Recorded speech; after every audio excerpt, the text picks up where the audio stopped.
man, we kicked this around on the Stack yesterday, which is out now.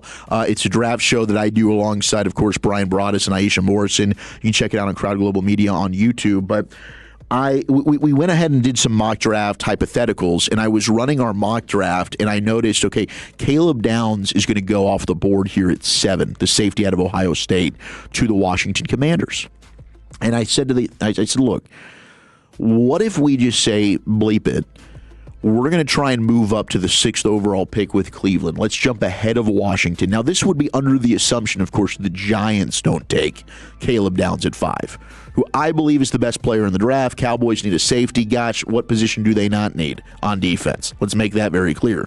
But Caleb Downs can help out, play the nickel for you in Christian Parker's new defense. So could we go up to 6? So Brian breaks out the trade value chart, and the Cowboys would give picks 12 and 20 to Cleveland to move up to 6, take Caleb Downs, and in return, the Browns also give the Cowboys pick 39, which is towards the top of the second round. So you still end up with the same amount of picks, but you forfeit pick 20, you're dropping from 20 to 39, and you're getting Caleb Downs. So I love the idea just because ever since November 1st when I started this draft journey watching players, there's not a player that I fell in love with more, and it includes Cooper Beebe, than Caleb Downs. See, that's a surprise because you love you some Cooper Beebe. I think Caleb Downs is the best player I've watched in 4 years of doing this so far. I think that he is a jack of all trades. There really is not a weakness in his game. But Cleveland, our sister station, picked up this conversation we had yesterday in the G-Bag Nation with Brian explaining it, and they went back and forth on this, and I appreciate it. So would Cleveland do this deal? Here is 92.5 The Fan, Ken Carman, and Sports Boy Tony breaking it down. It's 3 first-round picks. That's 3 first-round picks, and I listen. It ain't the deepest draft. Yeah, it doesn't matter. No, you have a chance to get 3rd pick. There's some people who are saying they would not give up pick number 39, or they wouldn't get. They don't care about an extra first-round pick this draft. I'm sorry, I cut you off. You go right on ahead. Yeah, well, I think you were looking at the first thing is does Downs? Do you think in your heart of hearts that Caleb Downs survives the first 5 picks? Because I do not think he will. I think he will be gone. Somebody who's picked 5? Is it Giants who picked 5th? Yeah. Somebody said that they would take him. Yeah. I'm seeing one mock. They haven't taken a corner. Trade. Well, we got to go hypothetically here. You can't just do it like, well, they do it. Like, let's go hypothetically. We're on the clock. You got 10 minutes. You've talked about the scenarios of what would happen. I would do it. Yes, I would trade. Because I would too. Which is not a popular opinion. I would trade. Gives you another swing. I don't care what kind of a draft it's considered. There's enough good football players in this draft. And the thing is about Downs, I think he's going to be awesome. And yes, if you drafted Caleb Downs, your team is a better team today than you were yesterday. The issue is, though, hey, look, you always want to add good football players to a team, and I think he is almost a sure thing.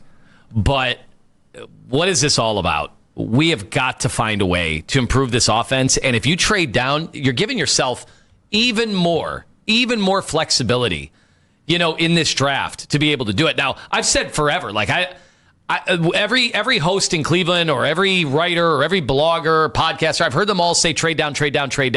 Get another first for next year's draft. You're going to take this point from me. But I keep saying, like, who the hell is trading a pick from next year's draft? There's just no chance. Mm-hmm.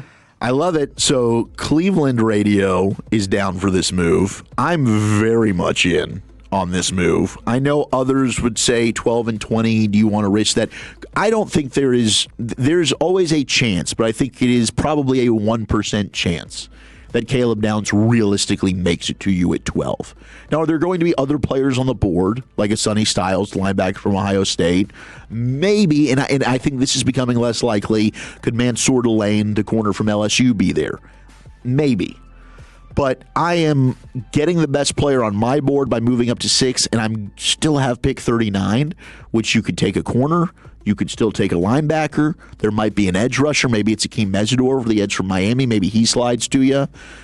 There will be other options. R. Mason Thomas from Oklahoma. I like him too. What do you got? I mean, 877-881-1053. If the Cowboys did this, how would you feel?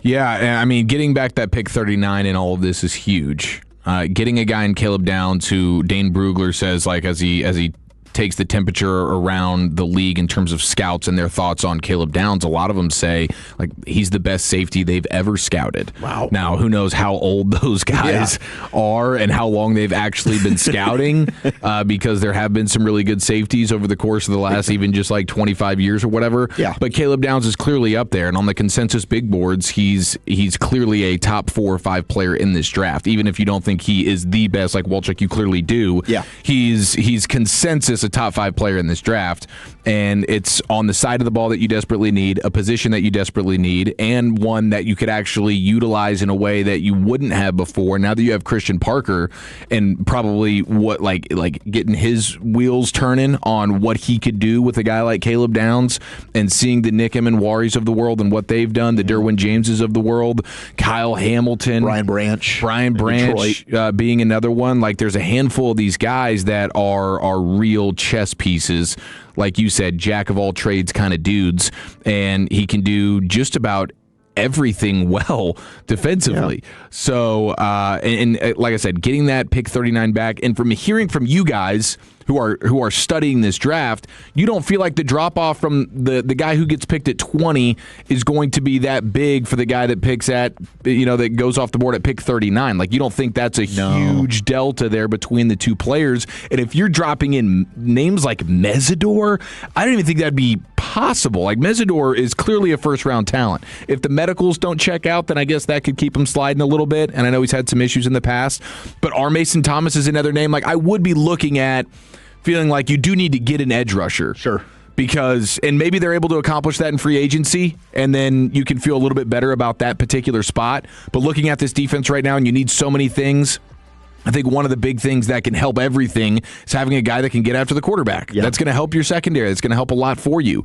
So Caleb Downs being just a total man beast and one of the best players in this draft, and then at 39 being able to, if you could get an R. Mason Thomas, a guy who can really get after the passer from OU, like watching him play, like what an athlete that guy Absolutely. is. Like his get off, his bend, all that kind of stuff. And he just from the limited stuff I've seen from him, seems like a super high motor kind of guy as Absolutely. well. Like he's gonna be out there doing his best to track down quarterbacks. So yeah, I think I would be totally in on this. And then you even get the name like a Jacob Rodriguez at 39. Like is Jacob Rodriguez from Texas Tech, who was an all-world linebacker for them, if he's there at 39, if you come away with Downs and Rodriguez, it'd be my favorite draft in the history of drafts. It would be pretty dang special. It'd be a dream, dude. And even Romello Height from Texas Tech, the edge rusher. I think you could look at 39 potentially, depending on how the Cowboys stack these guys up.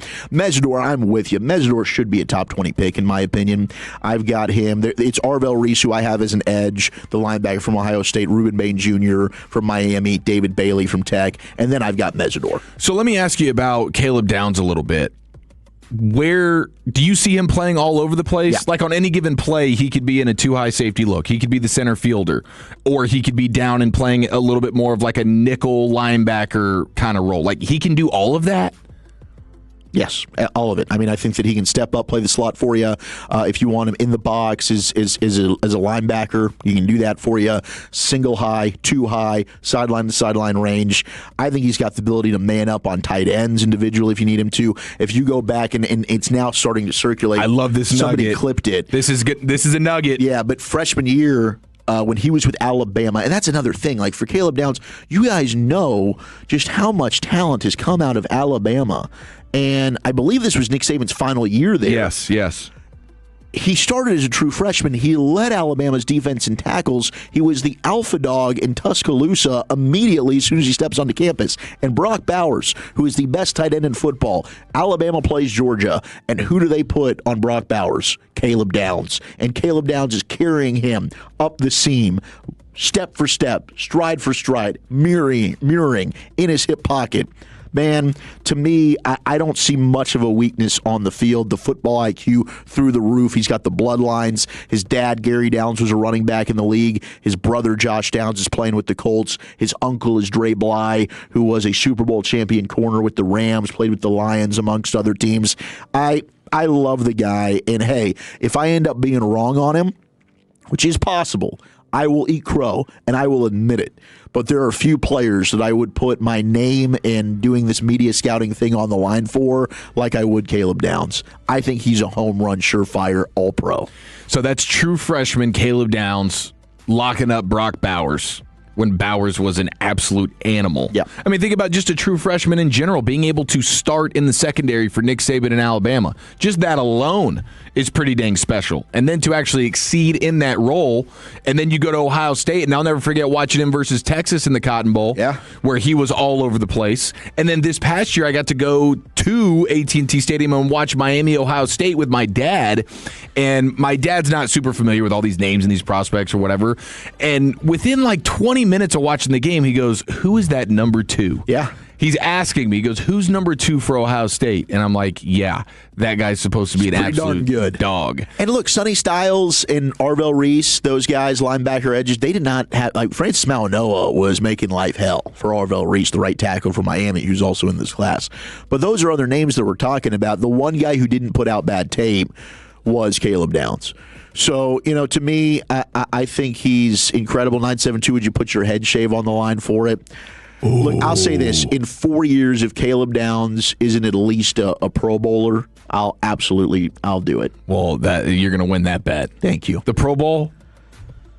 Pro Bowls, I mean, Tyler Huntley. How else do we view, like, it's a good pick. Like, he's made it. He makes an all-pro team. Within 5 years, 4 or 5 years? 4 or 5 years, even if he's second team all-pro.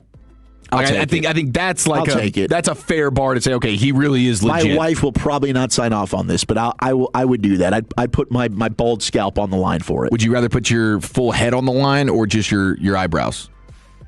Let's do the eyebrows. Because you got some big, look at those eyebrows, I got some bushy brows, bro. Those are like 10 out of 10, dominant, I got thick as all hell eyebrows. Honestly, I've been self-conscious about the brows at times. Like too much. I think Corey has made fun of me for the brows. No, that's him projecting his own desire to have eyebrows like that. 901, you're right. Pro Bowl is a joke. All pros are standard. That's fine. Let's do it. Let's put the brows on the line. We'll say 4 years. Caleb Downs. 4 years. At least first or second team all pro. Yeah, even if he's second team all pro. I'm in on this, man. I believe in this guy. Wow, dude. Okay, we're gonna have to make sure we got to clip it. We got to write this down. Might need to put a little wall it takes sticky note. Let's do it so that we can circle back on this because that's big time. If you missed it, Cowboys did sign SMU defensive coordinator Scott Simons. He's expected to be the Cowboys' new inside linebackers coach. He's from Hearst, Texas. He has proven to be one of the best defensive coordinators in college football over the past few years. According to Bruce Feldman, he was a Broyles Award semifinalist in 2024. Another great young piece to Christian Parker and his defensive staff here. Love what they're doing. Love letting Shoddy allow Christian Parker to come out here and let him cook. So this is going to be